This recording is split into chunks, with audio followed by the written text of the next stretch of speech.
So there's no arguing that the Nintendo Switch is absolutely a fantastic Nintendo platform to experience the Legend of Zelda series. However, in 2022, there is still another console that is superior in my personal opinion when it comes to experiencing the vast library of mainline 3D, 2D, and just the entire Zelda franchise as a whole. And in today's video, we have to revisit that console and have a discussion on what you need to do before it's too late if you also want to have the ultimate Zelda gaming console in 2022.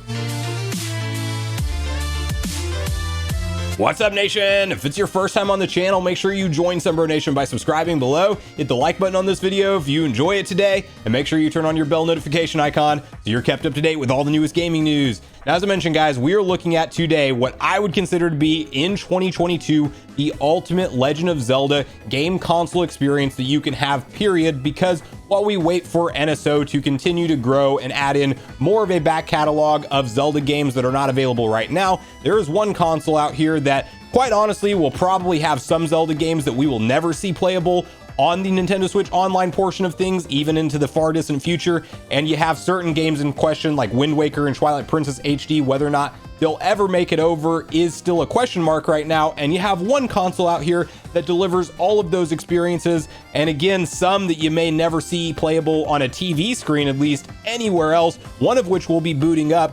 And there's also a time limit with this stuff because unfortunately Nintendo has announced that the Wii U eShops will ultimately be discontinued in terms of purchases. So there's a time limit on if you want to create this ultimate Zelda gaming console, when you can do so, and we'll go over all that. But before it's too late in the video, we need to talk about today's video sponsor. Today's video is sponsored by Skillshare. Skillshare is an online learning community with thousands of online classes and members across 150 countries who come together to find inspiration and take the next step in their creative journey. Learning a specific skill can be very challenging, especially if you're new to it. However, Skillshare makes it super easy with many classes that are designed to get you engaged right away. I'm always trying to step up my YouTube game and get more familiar with different video editing techniques, and following these different courses have made my editing experience far more streamlined, fast, and efficient. There are even classes from very popular creators who have an established reputation in the industry. I've personally really been enjoying the YouTube Success series with MKBHD, who I've been following and watching for years. Also, the Discussions tab is a great feature on Skillshare, allowing you to talk back and forth with other users and even ask questions. The first 1,000 people to use the link below in the description will get a 1-month free trial of Skillshare. Take advantage of the free trial and start learning a new skill today. Huge thank you to Skillshare for sponsoring today's video. So first of all, props to the Wii U eShop for having things like background music and then just this beautiful category section with all the different style games. I definitely think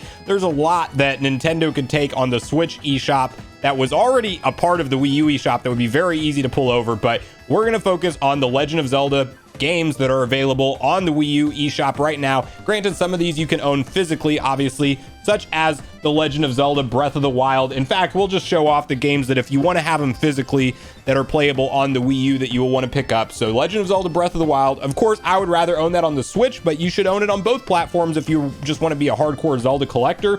Of course, the Wii U is backwards compatible with the Wii library of games, so you can also pick up Skyward Sword, the original, not HD, that is now on the Switch. So that one doesn't really count in terms of the console you can play it on, but it's still something nice to have in the collection. You can look at the original experience. And then, of course, the ones that we have talked about plenty of times on the channel being Wind Waker HD and Twilight Princess HD, both intact and ready to go. However, I will say, even though I'd want these games physically and I own them physically for my own collection, Wind Waker is a steal for some reason, coming in at $19.99 on the Wii U eShop. So definitely one that you may consider just picking up digitally if you want to save some money on it.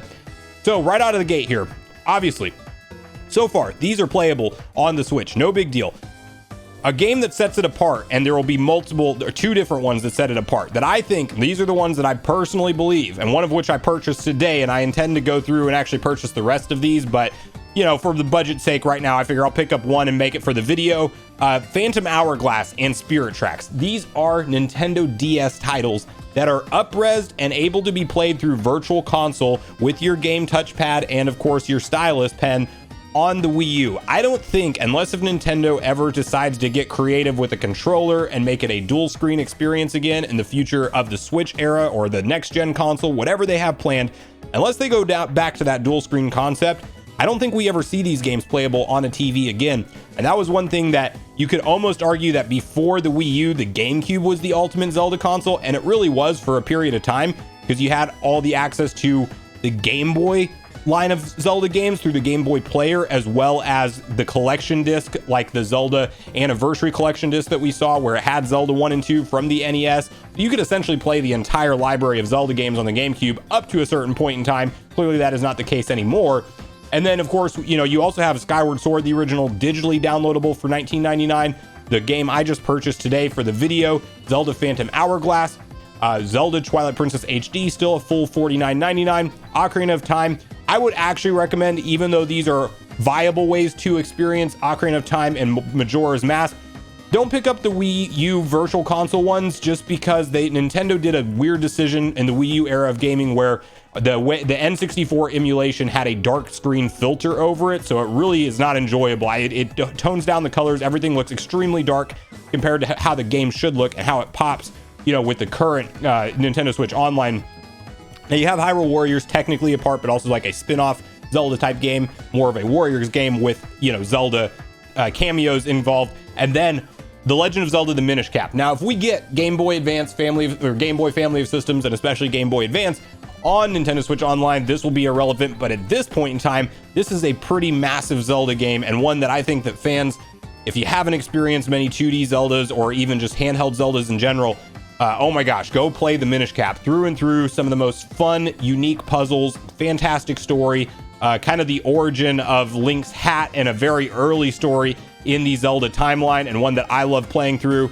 The Legend of Zelda: Link to the Past, also of course a staple in the series, and really the one that, in my personal opinion, created the traditional Zelda formula to begin with, because, you know, Zelda 1 and 2 were kind of their own things and first attempts.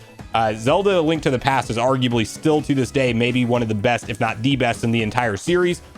And then you have Legend of Zelda Wind Waker HD, $19.99, as I mentioned previously. That is ridiculously cheap for that game. I don't know why it's such a fantastic deal.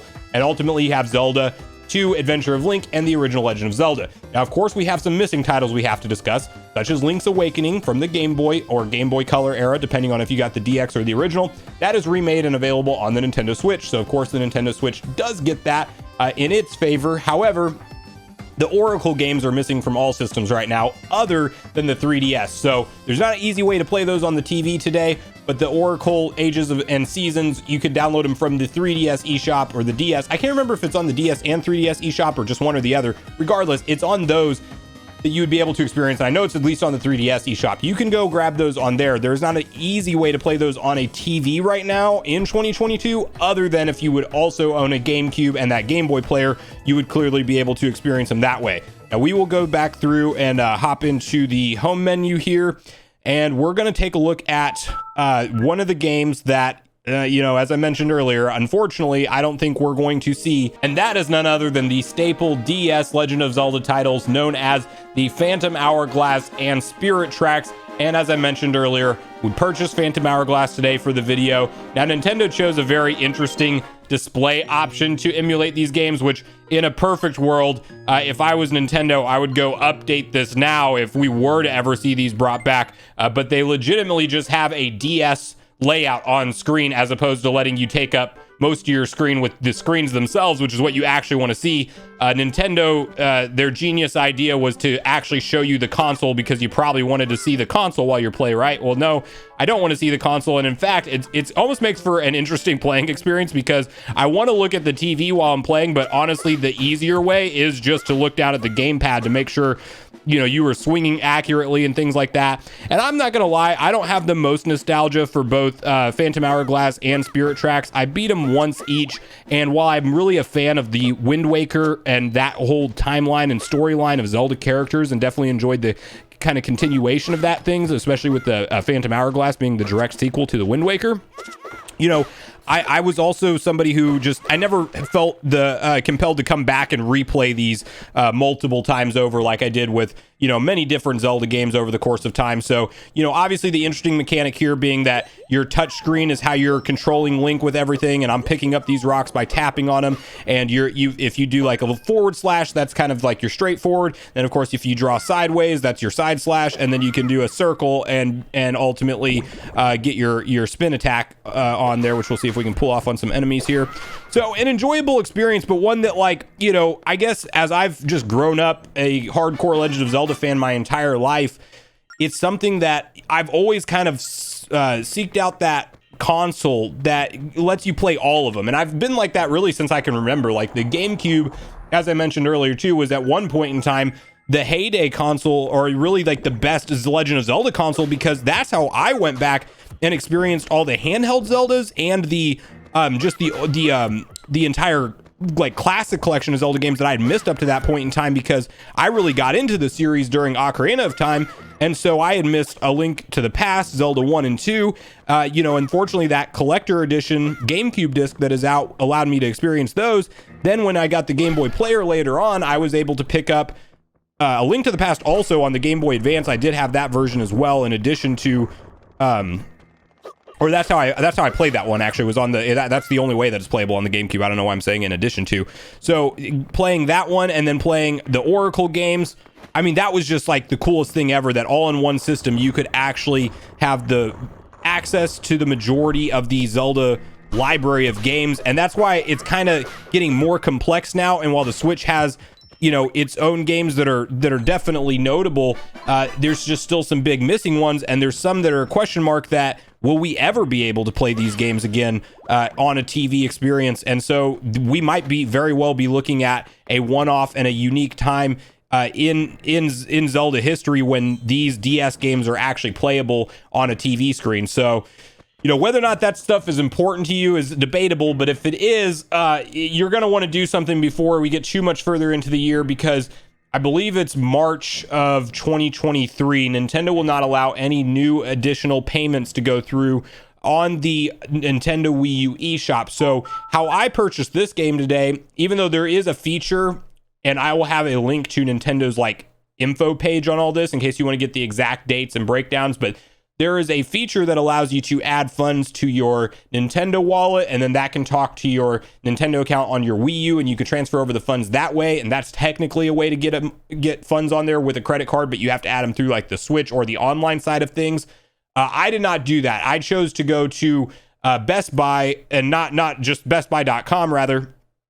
And I chose to go ahead and purchase a digital eShop gift card, which does work right now today on the Wii U. And so that's a pretty easy thing to do. I purchased a $10 gift card, and I immediately had access to be able to go ahead and pick up this game right now and enjoy it. So large library of games. We're going to briefly hop into one more that I think you guys will know is a big deal for me, and a couple of games we've talked about for quite a while before we do wrap it up. But we do have to talk about an additional Zelda game and why a couple of them that actually make this system certainly a go-to in 2022. So we won't do much in the way of gameplay on this particular portion of the video, but I do want to just highlight the fact that until Nintendo chooses to port over Wind Waker and Twilight Princess HD to the Switch, and hopefully they do, there's clearly no guarantees, and Nintendo's Nintendo at the end of the day.